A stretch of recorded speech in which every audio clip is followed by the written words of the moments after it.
5 వాస్తవ్యులు మొదలుపడ్డ చిన్న గారు, శ్రీమతి శాంతి గారు మరియు వారి కుమార్తె మైత్రి గారి సహాయంలో ఆదరణ వృద్ధాశ్రమం వారి శ్రేష్టమైన chicken biryani, chicken curry, pulihora, sweet fruit cake, drinks, mangoes అన్ని అందించారు. అంత మాత్రమే కాకుండా 2,000 రూపాయలు కూలర్ కోసం వారు సహాయం అందించారు. దేవుడు వారిని వారి కుటుంబాన్ని దీవించి ఆశీర్వదించుగాక.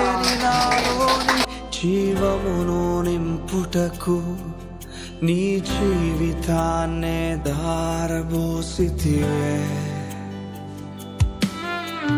విలువేలేని నా జీవితం నీ చేతిలో పడగానే అది ఎంతో విలువని నాకు చూపితివే.